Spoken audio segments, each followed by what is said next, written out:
Guys, एक समय के लिए सोचिए कि आप एक स्पेस ट्रेवलर हैं और बहुत सारे प्लैनेट्स और सोलर सिस्टम को पार करने के बाद आपकी इच्छा होती है एक ब्लैक होल के अंदर जाने की। ब्लैक होल जिसे हम ब्रह्मांड का दानव मान सकते हैं, क्योंकि अगर एक बार कोई चीज ब्लैक होल में चली जाए तो फिर वो कभी भी वापस नहीं आ सकती। यहाँ तक कि लाइट भी अगर इसके अंदर चली जाए तो फिर वापस नहीं आ सकती। तो फिर जरा सोचिए, ऐसे एक डरावनी जगह में जाने के बाद आपके साथ क्या हो सकता है। क्या आप वापस जिंदा बच के आ पाएंगे? और क्या पता, शायद आप ब्लैक होल के उस पार किसी और ही यूनिवर्स में पहुंच जाए। इन सभी सवालों के जवाब आज के इस एपिसोड में हम जानेंगे। तो फिर चलिए शुरू करते हैं क्यूरियस नर्ड्स का एक नया एपिसोड।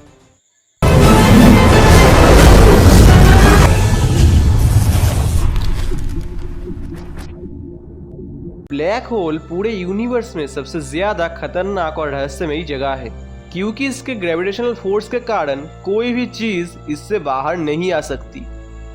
ब्लैक होल कैसे क्रिएट होता है और क्यों इसे ब्रह्मांड का दानव बुलाया जाता है, वो मैंने ऑलरेडी इस सीरीज के एपिसोड 1 में डिटेल्स में एक्सप्लेन किया है।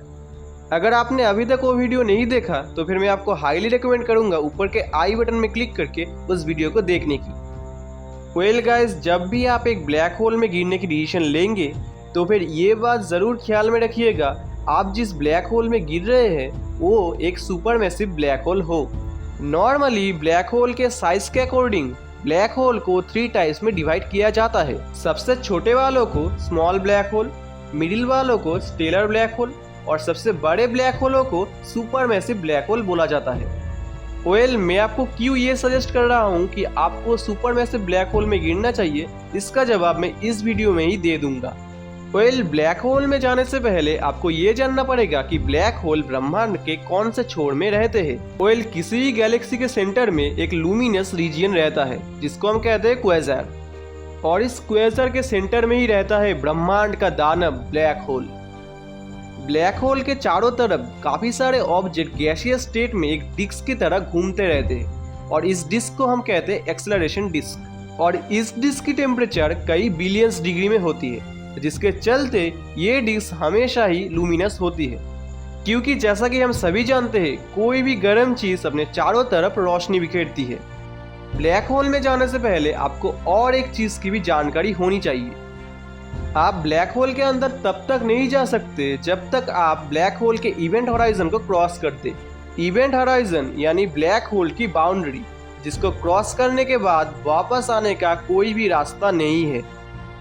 So guys, finally we are ready black hole के अंदर जाने के लिए। तो वे चलिए देखते हैं आप क्या क्या एक्सपीरियंस करने जाएंगे।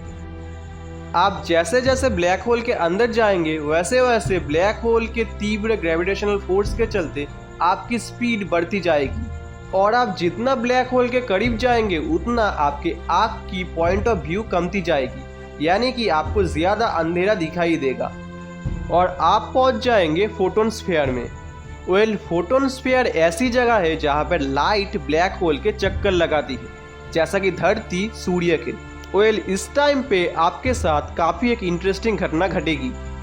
इस समय अगर आप थोड़ा साइड में देखने की कोशिश करेंगे तो फिर आपको खुद की ही बॉडी की बैक साइड दिखाई देगी। जानता हूँ ये सुनने में काफ़ी ज़्यादा अजीब है, लेकिन इसके पीछे भी साइंटिफिक लॉजिक्स है। लाइट काफ़ी तेज़ी से ब्लैक होल के चक्कर लगाती है, जिसके चलते आपके बॉडी के बैक साइड की लाइट पूरे ब्लैक होल के चक्कर लगा के आपके ही आँख के सामने आ जाती है, जिसके चलते आप खुद की बॉडी की बैक साइड को अपने आँख के सामने देख सकते हैं। ये तो बस शुरुआत है। इसके बाद आपके साथ जो होगा वो लिटरली साइंस फिक्शन के भी बियॉन्ड है। जब भी आप ब्लैक होल के इवेंट होराइजन को क्रॉस करेंगे तब ब्लैक होल आपके बॉडी के निचले पार्ट में आपके सिर की तुलना में कई लाख गुना ज्यादा ग्रेविटेशनल फोर्स प्रयोग करेगा, जिसके चलते आपकी बॉडी स्ट्रेच होने लगेगी और आपकी बॉडी सांप की तरह लंबी होने लगेगी, जब तक कि आपके बॉडी का हर एक एटम पृथक ना हो जाए।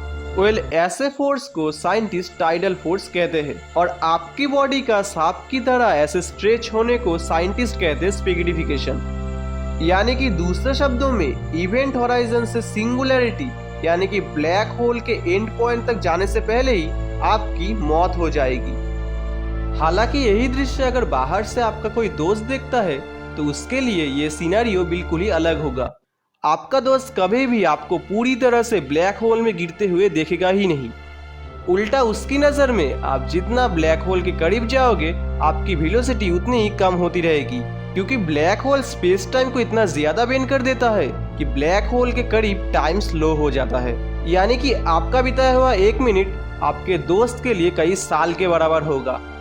इस फेनोमेनन को हम टाइम डायलेशन कहते हैं, जिसका एग्जाम्पल हमने इंटरस्टेलर मूवी में देखा था।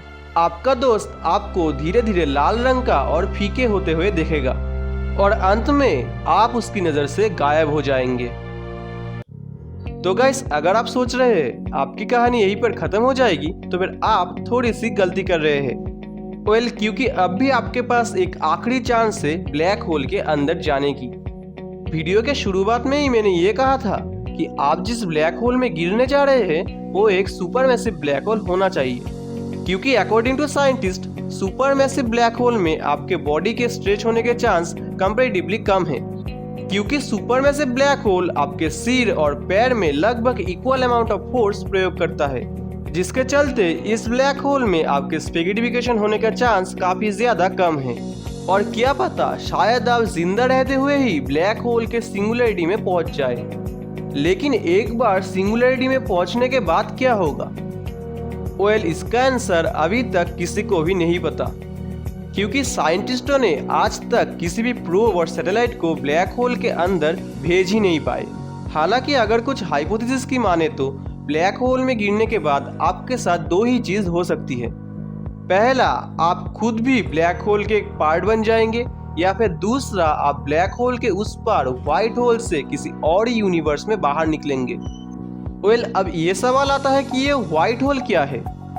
गाइस, अगर आप व्हाइट होल के बारे में जानना चाहते हैं तो फिर आप नीचे कमेंट करके बता सकते हैं। मैं ज़रूर इसके ऊपर एक अलग वीडियो बनाऊंगा।